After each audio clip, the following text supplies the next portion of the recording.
정호승의 내가 사랑하는 사람, 이승하의 이 사진 앞에서에 대해서 설명하도록 하겠습니다. 첫 번째, 정호승의 내가 사랑하는 사람입니다. 아마 여러분이 알다시피 이 시는 그늘과 눈물이라는 상징적 표현을 통해서 세상의 아픔과 고통을 이루할 수 있는 연민과 공감의 힘, 그리고 그것들의 아름다움을 형상화하고 있는 작품이다 라고 볼 수 있겠습니다. 자, 이제 내용 설명 들어가 볼까요? 나는 그늘이 없는 사람을 사랑하지 않는다. 여러분, 1년 주제 한번 뽑아보세요. 일단 첫 줄에 있는 그늘을 사랑하는 사람, 그늘이 없는 사람을 사랑하지 않는다는 것은 역발상하면 어떻게 되냐면 그늘이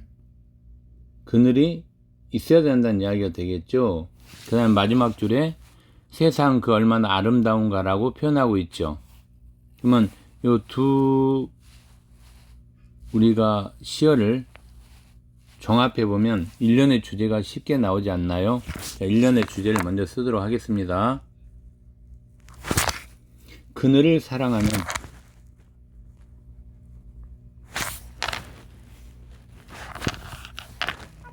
자, 그늘을 사랑하는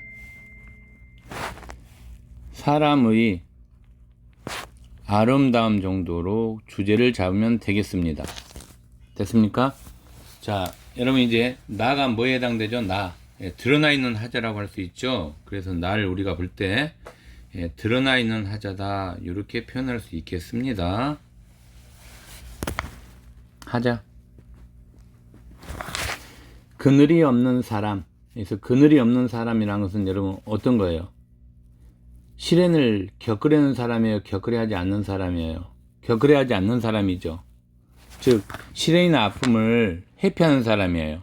그죠? 시련이나 아픔을 회피하는 사람, 회피, 즉 삶의 어려움을 모르는 사람이라고 말할 수 있죠. 자, 삶의 어려움을 모르는 사람, 이렇게 해석할 수 있겠습니다. 됐습니까? 자, 기업본에 보면 나는 그늘을 사랑하지 않는 사람을 사랑하지 않는다라고 또 표현하고 있네요. 여러분, 여기에서 우리가 이런 포인트를 잡아줘야 돼요. 강한 긍정은 이중 부정을 통해서 이루어진다는 거 알고 있죠? 그래서 이중 부정이네요. 그죠? 사랑하지 않는 사람, 않는다 했으니까 이중 부정이 사용되고 있어요. 그죠? 자, 이 말을 통해서 우리는 강한 긍정을 드러내고 있다라고 말할 수 있는 거죠. 또한 하자의 인식이나 의미를 강조하고 있죠. 하자의 인식 강조, 이 정도로 정리하면 되겠습니다. 나는 한 그루 나무에 그늘이 된 사람을 사랑한다. 여러분 여기 나오네요. 어떤 사람? 그늘이 된 사람을 사랑한대요. 그러면 그늘이 된 사람의 해석은 좀 쉬워지지 않을까요? 어떤 사람이 여러분? 그늘이 된 사람이니까 많은 것들을 들어줄 수 있는 사람이죠. 즉 포용력과 간용을 지닌 사람이다 라고 표현할 수 있겠습니다. 포용력 또는 간용, 이런 마음을 가지고 있는 자예요. 됐습니까? 또한 다른 사람의 아픔을 위로해 줄 수 있는 사람이죠. 그래서 위로자, 이렇게 됐습니까? 자, 정리하시고 햇빛도 그늘이 있어야 맑고 눈이 부시다라고 표현하고 있네요. 여러분, 자, 이 부분을 해석하면 어떻게 될까요? 그쵸? 햇빛은 그늘이 있을 때 더 눈부시다는 이야기죠. 그러면 여러분 앞뒤가 어때요? 조금 안 맞죠? 이런 걸 우리가 표현법으로 뭐라고 했죠? 역설법이라고 했습니다. 그늘이 있어야 눈이 부시다 했으니까, 그죠? 앞뒤가 좀 안 맞아요. 그죠? 그 역설법 중요한 포인트가 되겠습니다. 역설법. 색깔 넣어도 돼요. 역설법은 여러분. 역설법. 색깔 넣으시고. 자, 그 다음에 여러분 여기서 이제 우리가 또 해석을 해야 되죠. 햇빛하고 그늘. 반드시 해석해야 됩니다. 햇빛하고 그늘, 햇빛을 세모땡이 치시고 그늘을 역삼각형 하겠습니다. 그럼 햇볕은 어떻게 해석됩니까? 이거는 햇빛, 행복이죠. 됐습니까? 그럼 그늘은 어떻게 해석해야죠, 여러분? 슬픔이나 시련이죠. 그래서 대조된다는 이야기죠. 이런 식으로. 됐습니까? 그래서 대조법. 됐죠? 또 들어갑니다. 나뭇잎 사이로 반짝이는 햇살. 그럼 여러분, 나뭇잎 사이로 반짝이는 햇살은 어떻게 해석을 해야 될까요? 이걸 바라보면 세상이 얼마나 아름다운가라고 표현하고 있거든요. 그렇죠. 시청자가 바라는 이상향이죠. 나뭇잎 사이로 반짝이는 햇살이. 그래서 이상향. 자, 이상향이면서 아름다운 세상을 나타내죠. 그래서 행복 또는 즐거움, 요런 내용들을 다 포함하고 있겠네요. 그죠?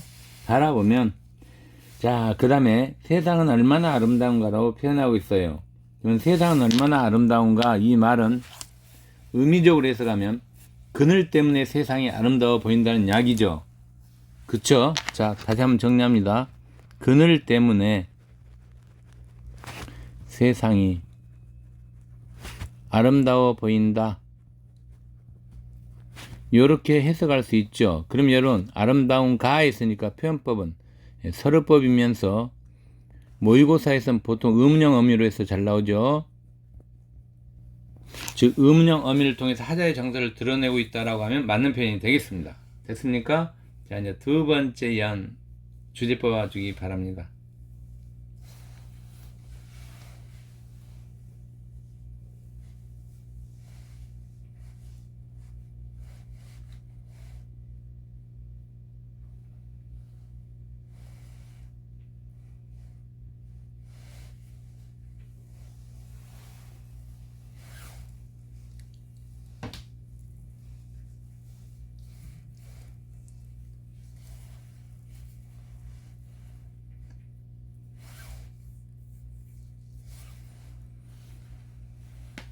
됐습니까? 자, 주제는 뭘까요, 여러분?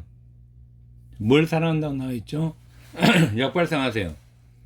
첫 줄에 나왔습니다. 눈물이 없는 사람을 사랑하지 않는다 했으니까 역발상은 어떻게 돼요? 눈물이 있는 사람을 사랑한다는 이야기죠. 그래서 이 연의 주제 바로 정리하도록 하겠습니다. 눈물이 있는 사람을 사랑한.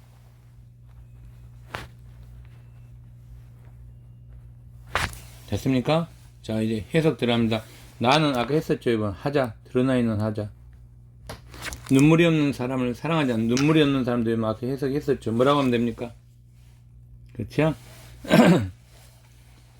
다른 사람의 아픔과 슬픔을 함께 할 줄 모르는 사람이죠. 자, 실행 때문에 울어보지 않는 사람.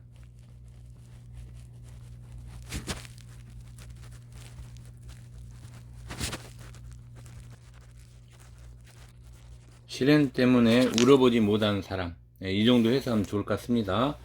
자, 그 다음에 나는 눈물을 사랑하지 않는 사람을 사랑하지 않는다. 자, 눈물을 사랑하지 않는 사람, 아까 이거 했었죠, 여러분? 자, 이중부정. 그 정도만 정리하고 넘어가겠습니다. 아까 했기 때문에 1년에서. 자, 그 다음, 나는 한 방울의 눈물이 된 사람을 사랑한다. 여러분, 한 방울의 눈물이 된 사람을이라고 이야기했어요. 그러면 여러분, 한 방울 눈물이 된 사람은 무엇을 의미할까요? 그렇죠. 다른 사람과 함께 할 수 있는 사람이죠.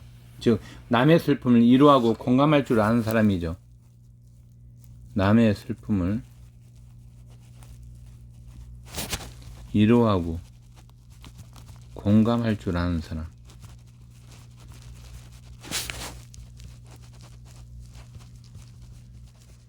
됐습니까? 네, 잡아주세요. 자, 그 다음 또 보도록 하겠습니다. 사랑도 눈물 없는 사랑이 어디 있는가? 그 이해줄 한번 더 보세요, 여러분. 기쁨도 눈물이 없으면 기쁨이 아니다. 한번 분석해 보세요, 여러분. 자, 눈물이 없으면 아니다 했으니까 당연히 이중부정은 들어가 있고요. 이중부정은 강한 근정을 드러낸다는 거 아까 설명했습니다. 들어가 있고, 자, 이 부분을 여러분 또 봐줘야 돼요. 자, 뭘 봐준다면 여러분 보세요. 눈물이 없으면 기품이 아니다 라고 표현한 것은 기품이 있기 위해서는 반드시 뭐가 있어야 돼요? 눈물이 있어야 한다는 인식이죠. 그러면 눈물이 있어야 기품도 가치가 있다는 거죠. 그렇게 만약 표현한다면 무슨 법이에요? 역설법이죠. 이런 식으로 좀 정리할 수 있어야 돼요. 역설법 종료합니다. 자, 종료 표시하시고 하나만 정리하겠습니다. 자, 눈물이 있어야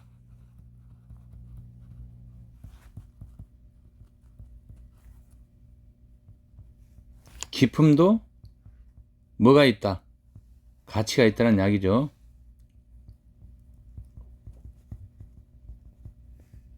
다시 이야기하면 기품이 있기 위해서는 눈물이 있어야 한다는 인식이죠. 즉 눈물이 있어야 기품도 가치가 있다는 이야기죠. 그래서 역설법이 되겠습니다. 자, 그 다음 또 한 줄 보겠습니다. 사랑도 눈물 없는 사랑이 어디 있는가? 즉 기쁨과 사랑의 의미를 더욱 부각시키고 있죠. 기쁨과 사랑의 의미 부각 정도로 해석하면 되겠습니다. 됐습니까? 자, 여러분 또 그 다음 문장 봅니다. 나무 그늘에 앉아 다른 사람의 눈물을 닦아주는 사람의 모습은, 여러분 다른 사람의 눈물을 닦아주는 사람의 모습이에요. 해석 어떻게 해야 될까요, 여러분? 자, 그 다음 보세요. 그 얼마나 고요한 아름다움인가 했어요. 당연히 인가 했으니까 서로법 음령 의미는 들어가 있을 거고요, 기본적으로. 그쵸? 하자가 추구한 삶의 모습이죠. 서로법 음령 의미.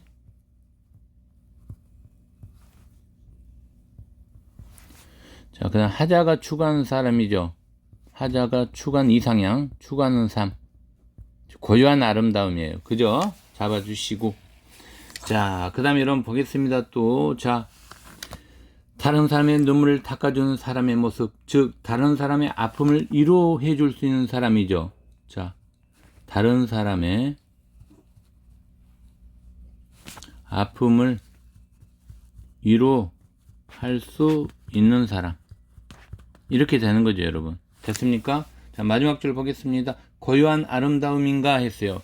이때 고요한 아름다움은 이별과 슬픔을 함께 나눌 때 세상이 평화롭고 아름다워진다는 이야기죠. 즉, 이별과 슬픔을 공유할 때 세상은 아름답고 평화롭다라는 이야기죠. 됐습니까? 이렇게 해서 정리하시고, 자, 이제 전체 주제는 어떻게 될까요? 그러면 여러분, 전체 주제 한번 생각해 보세요. 전체 주제.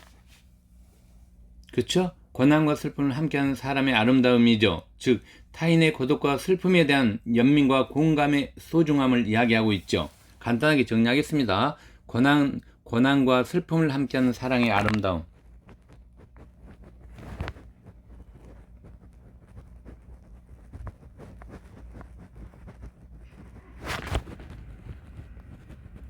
됐습니까? 주제 여러분? 사랑의 아름다움. 자, 이제 특징을 좀 정리하도록 하겠습니다. 특징. 뭐 여러 개 있지만 그래도 보통 우리가 모의고사에 잘 나온 요소로 특징을 정리하도록 하겠습니다. 자, 첫 번째, 역설적인 시어를 활용하여 시적 의미를 부여하고 있죠. 역설법을 통해.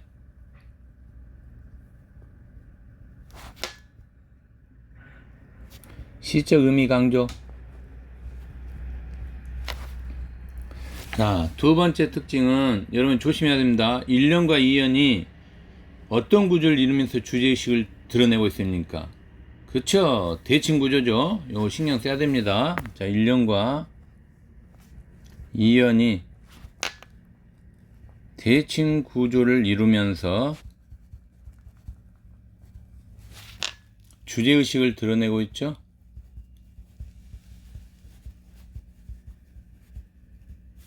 됐습니까? 예, 당연히 또 세 번째, 통사구제 반복을 통해 운율감을 형성하고 있다. 뭐 이 정도는 기본적으로 알고 있어야 됩니다. 하나 더 이야기해 볼까요? 이중부정과 서류법을 사용하여 시적 의미를 강조하고 있다. 네, 이것도 맞는 표현이 되겠습니다. 자, 이제 두 번째, 이승하의 이 사진 앞에서라는 시를 또 정리하도록 하겠습니다. 이승하의 이 사진 앞에서는 여러분이 알다시피 그 굶주린 어린아이와 그 아이를 일으키는 어린의 손이 담긴 한 장의 사진을 제시하면서 이웃의 고통을 예민한 채 살아가는 현대인의 무관심과 이기주의를 비판하고 있다. 뭐 이렇게 말할 수 있겠습니다. 됐습니까? 그리고 이 시의 여러분 가장 중요한 포인트는 표현법인데, 자, 점점 갈수록 여러분 적어진 게 뭐예요, 여러분? 점강법이죠. 그래서 이렇게 여러분 점강법이 사용되고 있고요. 그 다음에 점점 커지는 걸 뭐랍니까, 우리가? 점층법이죠. 이런 구조로 시가 되어 있습니다. 기본적으로 알고 있어야 됩니다. 점강법, 점층법. 자, 이제 시에서 들어가도록 하겠습니다. 식사 감사의 기도를 드리는 교인을 향한 점점 짧아지는 시행을 구성하고 있죠, 여러분. 이 시행 구성을 통해서 비판이 좀 집중되고 있어요. 왜냐하면 우리를 향한, 나를 향한, 인간의 증오심을 향한 이렇게 비판적 구성이 돼 있죠. 그 정도 여러분이 알 것 같고, 그 다음에 여러분, 식사 감사의 기도를 드리는 교인을 향한 이 말은 무슨 말입니까? 자신의 배부름에 감사드리는 사랑이죠. 즉, 굶주린 사람들을 방치하며 기도한 일에 무미성을 지니고 있죠. 그러니까 향하냐는 단어는 다 여러분 뭐예요, 여러분? 공통점이 반복법이죠. 이 정도는 여러분 알고 있어야 됩니다. 반복법을 통해서 리듬감을 형성하고 있다. 이건 기본 논리고요. 그 다음에 교인, 이 부분 아까 이야기한 것처럼, 자, 자신의 배부름에 감사드리는 기도예요. 그죠? 그러니까 굶주린 사람들을 방치하며 기도한 일에 무미성을 가지고 있죠. 그죠? 그래서 무미성. 됐습니까? 자, 인류제에서 눈을 돌린 죄인. 죄악까지 여러분. 어떻게 해석해야 될까요? 그쵸. 굶주린 사람들이 생기게 한 죄죠. 즉, 고통받는 이웃을 예민한 이기주의에 대해 비판하고 있는 거죠. 자, 고통받는 이웃을 예면했다는 눈을 돌렸으니까 이웃을 예면한, 자, 이기주의, 이걸 비판하고 있죠. 자, 그 다음 또 볼까요, 여러분? 자, 인류의 금세기 제약, 최악이죠. 인류의 금세기 제약. 요 부분 여러분 뭡니까? 이기심과 탐욕에 대한 비판이 되겠죠. 이기심과 탐욕. 그 다음에 인류의 호의호식. 인류의 호의호식은 나만 잘 살자는 약이죠. 즉 현대인의 뭐가 드러났어요? 사치와 향락에 대한 비판이죠. 현대인의 사치와 향락. 인간의 증오심을. 인간의 증오심이라는 것은 여러분 인간의 갈등과 전쟁, 기아의 원인을 인간의 증오로 보고 있는 거죠. 그래서 갈등, 전쟁. 자, 그 다음에 여러분 보세요. 자, 요 부분의 공통점 다 뭐예요? 요 공통점 비판적이라는 거죠. 됐습니까? 그 다음에 우리들을 향한, 나를 향한. 그래서 우리와 나의 여러분 범위를 잘 정해야 됩니다. 우리하고 나. 자, 시상의 범위를 좁히고 있죠. 자, 인류에서 우리와 나로. 그죠? 그러면 이런 걸 갖다 우리가 분석할 때 여러분 이렇게 분석할 수 있어요. 자, 시상의 범위를 갈수록 점점 좁힘. 이렇게. 됐습니까? 자, 근거 제시. 근거를 또 제시해야 되죠. 자, 인류에서 우리에서 나로 가고 있죠. 됐습니까? 자, 나를 향한 했어요. 그러면 이웃에 대한 무관심의 시작은 자기 자신이죠. 그죠? 그래서 나를 향한. 그러면 이웃에 대한 무관심의 시작은 자기 자신이에요. 그죠? 그럼 처절한 자기 반성을 하고 있는 거죠. 그래도 처절한 자기 반성이 필요하다. 이 정도로 정리하면 되겠습니다. 됐습니까? 자, 이래하여 1년의 주제에 쓰도록 하겠습니다. 기아와 빈곤을 방치하는 인류재해에 대한 반성이죠. 그죠?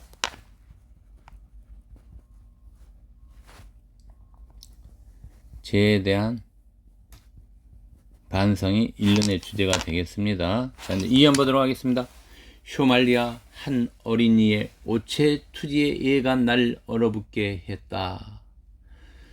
그럼 점점 여러분 길어지는 시행이죠. 반성과 참회 감정을 고조시키고 있죠. 왜냐하면 마지막 주 이 까만 생명 앞에서 나는 도대체 무엇을, 어때요 여러분? 이 말은 참회 감정을 고조시키고 있다라고 말할 수 있겠죠. 자, 이제 봅니다 여러분. 한 어린이. 자, 의미적 해석 어떻게 해야 됩니까? 한 어린이. 그죠? 기아의 허덕이다 쓰여진 사진 속 인물이죠. 예, 그래서 기아 사진 속 인물이죠. 자, 오체 투지의 애가. 여러분, 오체 투지는 여러분 잘 알 거예요. 일본 사람인데 팔다리가 없어요. 근데 농구 되게 잘했던 사람이죠. 오체 투지.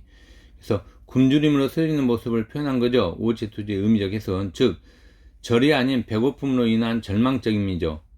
그쵸? 그래서 절박함을 느끼게 하는 반어법이 사용되어 있죠. 사실은. 오체 투지를 통해서. 그죠? 예. 그래서 자, 굶주림으로 쓰러져 있는 모습을 표현한 거죠. 그래서 굶주림. 또 반어적이 사용되죠. 반어법. 자, 나를 얼어붙게 했다. 나를 얼어붙게 했다는 것은 인류 제약성에 대한 충격이죠. 현실의 냉혹성을 맞닥뜨리고 있는 거죠. 제약성에 대한 인류의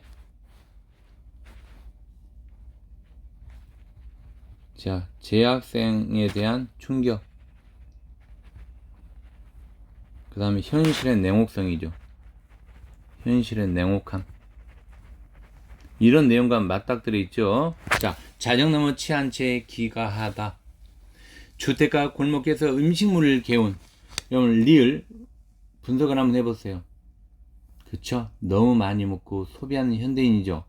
그러면 여러분 여기서는 소비성이 지금 소비적인 현대인이에요. 그럼 여러분 사진 속 인물과는 어때요? 서로 대조된다 라고 이야기할 수 있죠. 그죠? 사진 속 인물 대조되죠. 즉 이 사진 속 인물은 여러분 한 어린 아이죠. 요 부분과 대조되는 거죠. 리을이. 됐습니까? 예, 이렇게 분석할 수 있어야 됩니다. 자, 그 다음 내가 우연히 펼친 타임지의 사진. 여러분 타임지란 말이 갑자기 튀어나왔어요. 왜 시인은 타임지를 사용했을까요? 그렇죠. 세계적 영향력을 가진 미국의 대표적인 잡지죠. 예, 그걸 가지고 지금 하면 어때요 여러분? 상당히 효과성을 드러낼 수 있죠. 이웃의 고통을 예민한 채 살아온 그 이기적인 삶에 대해서 상당히 효과성을 지닐 수가 있죠. 자, 미음문 보겠습니다. 이 까만 생명 앞에서 나는 도대체 무엇을, 여러분 눈에 보이죠? 그죠? 그럼 뭐예요 여러분? 시각적 심상이죠. 그 다음 문장이 여러분 어때요? 무엇을 하고 그냥 딱 끝났어요. 그럼 완전한 문장이 불완전한 문장. 불완전한 문장으로 마무리한 거죠. 그래서 자, 이건 좀 잘 나오겠죠 시험제. 불완전한 마무리. 문장의 불완전한 마무리 이렇게 한 게 더 명확하겠네요. 그죠? 자, 이걸 통해서 시적 여운을 주고 있다. 이런 표현 가능하죠 시험제에서. 시적 여운 좋습니다. 자, 그 다음에 여러분 사실 어떤 단어가 생략되어 있을까요? 이웃의 고통을 예민했던 자신의 삶에 대한 반성이 들어야 되니까. 그죠? 도대체 무엇을 한 것이 있는가? 이렇게 해석을 하면 상당히 좋겠죠? 이렇게 하면 추론해 볼 수 있죠. 생략됐다라는 걸, 이게. 그죠? 이런 걸 우리가 추론해 볼 수 있어요. 생략됐다라고. 그죠? 자, 이걸 통해서 우리가 여러분 알 수 있는 게 뭡니까? 이웃의 고통을 예민했던 자신의 삶에 대한 반성이죠. 그죠? 그래서 반성적 의미가 들어가 있죠. 됐습니까? 자, 이렇게 해서 2연 주제했습니다. 이웃의 고통을 예민해온 자신의 이기적인 삶에 대한 반성이 드러나 있다라고 살펴볼 수 있겠습니다. 됐습니까? 자, 그러면 이제 우리가 주제하고 특징 한 2개 정도 보고 넘어가겠습니다. 자, 이승아 이 사진 앞에서의 주제는, 전체 주제는, 자, 이웃의 고통을 예민하며 살아가는 현대인에 대한 비판과 반성이죠. 그래서 현대인에 대한 비판과 반성이 드러나 있다. 이렇게 보면 됩니다. 그럼 특징 1번은 사진과 글을 나란히 배치하고 있죠. 그쵸? 예.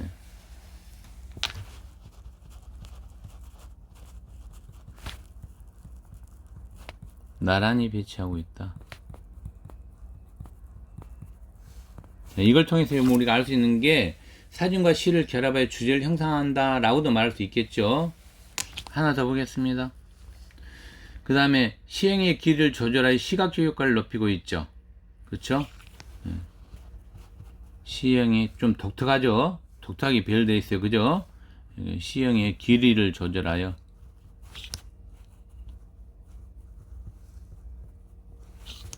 자, 시각적 효과를 높이고 효과를 높임, 의미 강조 이렇게 해도 되겠죠. 자, 됐습니까? 자, 1번 문제 분석해 보세요.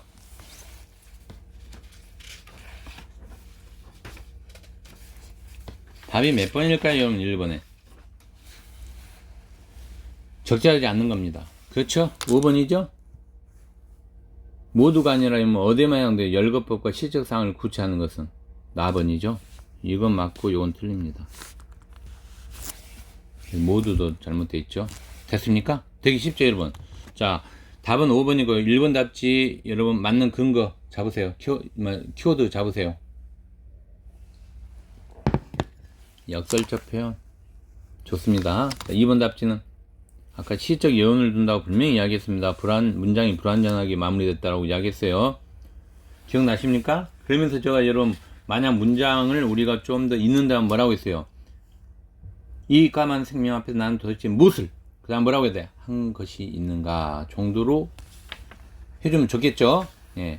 다음 3번 답지 분석하세요. 예. 대조적 의미 여러분 요 중요합니다. 4번 답지 하자의 경험을 통해 주제의식을 이끌어내고 있죠? 예. 자, 2번 문제 분석하세요.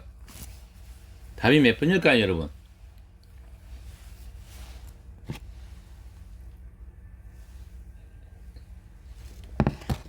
밈이죠?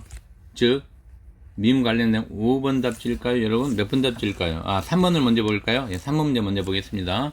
3번 문제 분석해 보세요. 그쵸? 미음이죠? 네, 적절히 않는 거. 자, 어디가 잘못됐을까요, 여러분? 시각적 심상은 분명히 나옵니다. 근데 어디가 잘못됐을까요, 여러분?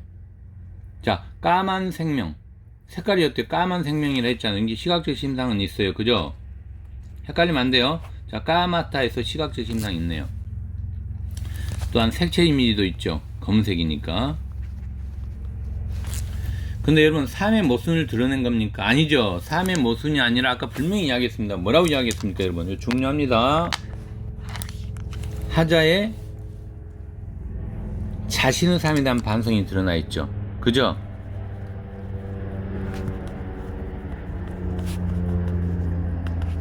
반성이 드러나 있다. 여기에 맞는 표현이죠. 그래서 3의 모순은 아니죠. 예, 신경 써야 됩니다. 자, 1번 답지 키워드 잡으세요. 이중부정. 오케이. 2번 답지 음영 정결함이. 3번 답지 뭡니까, 여러분? 지친 어린아이의 여러분 굶주림에 관한 거니까 불교의식을 빗대어 표현했다 했을 때 여러분 틀린 이야기는 아니에요. 헷갈리면 안 됩니다. 그 다음 4번 답지는 대조하고 있죠. 사진과 어린아이 대조하고 있으니까 하자 모습. 됐습니까? 자, 이제 2번 문제 다시 들어가서 분석해 보세요.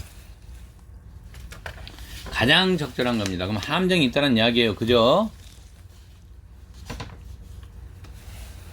답은 몇 번일까요, 여러분? 분석 좀 해보세요, 여러분이.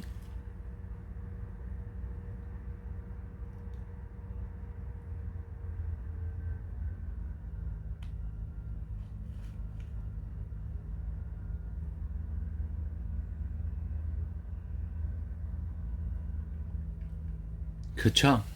바로 나와야 돼요. 몇 번? 3번입니다. 아주 좋은 답지가 되겠습니다. 좋은 문제, 여러분, 이런 건. 자, 시는, 자, 여러분 뭐라고 얘기했어요? 정서적 효과를 표현하는 다양한 방법을 마련했고요. 시의 구조 역시 그중 하나였죠. 그러면 시는 어떤 구조로 시를 만들지 구상하며 행과 연을 나누고, 그 다음에 일정한 질서와 규칙에서 짜임새 있게 배열하고, 따라서 시의 구조를 파가며 시인이 시에서 말하고자 하는 생각을 더 잘 이해할 수 있다. 뭐 이런 내용으로 지금 돼 있네요. 그죠? 보기 내용이. 자, 그럼 이제 가번에서는 아까 이야기한 것처럼 일련의 내용이 형식이 유사한 대응을 이루고 있죠. 가시는. 기억나십니까? 그래서 예, 시의 구조가 안정감이 있죠. 얘는 유사하게 대응했으니까 내용과 형식을 자 유사하게 대응하고 있다는 이야기죠. 안정감 당연히 있겠죠. 자, 납은 어때요, 여러분? 1년에서 점점 짧아졌죠. 기억나세요? 1년은 이렇게 왔죠. 짧아지고, 그 다음 2년은 어떻게 됐어요? 이렇게 왔으니까 길어졌죠. 그러니까 여러분 뭐라고 할 수 있어요? 점차 길어지는 방식으로 하자의 생각을 전달하고 있다. 맞죠? 그래서 시행의 길이를 의도적으로 조절했다. 의미 강조, 주제 의미 강조하고 있죠. 맞는 표현이 되겠습니다. 자, 점점 짧아서 점점 길어지는 의도성을 지니고 있는 거죠. 예. 1번 답지는 어디가 잘못됐을까요? 네, 나번이 잘못됐네요. 그죠? 구조병치 이런 거 없어요. 그죠? 2번 답지는 가의 점층적이란 말이 잘못됐죠, 여러분. 됐습니까? 그 다음에 4번 답지는 가에만 해당되죠? 대비항선 난 아니죠. 모두 잘못됐고. 5번은 예, 배치했다란 말이 잘못됐네요. 그죠? 그쵸? 모두가 아니죠. 그죠? 가와 나 모두. 예. 됐습니까? 자, 이렇게 해서 수업 마치도록 하겠습니다.